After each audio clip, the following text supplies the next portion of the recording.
Vidéo numéro 10, nous allons faire un plus gros focus sur la partie gestion P3 et elle vient en complément de la vidéo numéro 8 que vous avez vue précédemment. Donc on se retrouve aujourd'hui là pour la vidéo numéro 10. Comme j'avais dit tout à l'heure, elle vient en complément de la 8. Pourquoi? Parce que je voulais vous faire un petit focus un peu plus détaillé sur la partie paramétrage DMX, surtout en ArtNet lorsqu'on arrive sur des plus grosses quantités de produits. Donc j'ai déplacé ou j'ai placé directement ou un peu plus de Skeptron ici sur le canvas. Je retourne sur DMX and Motion.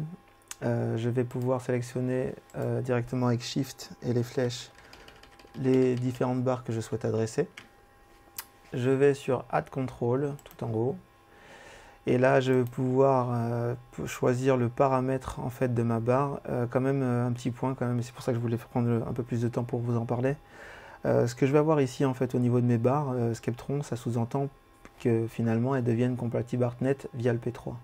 Et ce que vous retrouvez ici, c'est ce que vous allez avoir comme bibliothèque à l'intérieur des différentes consoles. Donc là, si je me mets en hybride, c'est la possibilité de pouvoir piloter la barre soit en vidéo directement, soit en DMX.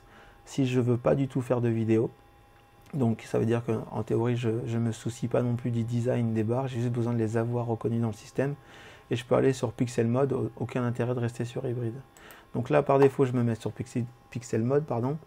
Et là, je vais pouvoir, un peu comme tout à l'heure, choisir est-ce que je le veux par segment. Donc forcément, si j'ai un segment, je vais pouvoir aller jusqu'au bout. Ou sinon, je vais pouvoir choisir par segment et de dire je vais en avoir 100, qui correspond aux 100 points au 100 LED. Pardon. Donc, si on les veut en pixels, c'est pour avoir le maximum de détails. Je me mets par défaut à 100. Next. Ici, je vais pouvoir conserver l'idée du consecutive channel. Et c'est là que ça devient intéressant. Donc je les passe en ArtNet, parce que sinon en DMX, je vais vite avoir fait le tour.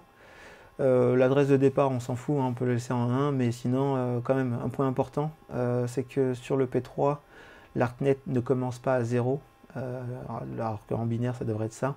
Il commence à 1, donc vous ne faites pas avoir.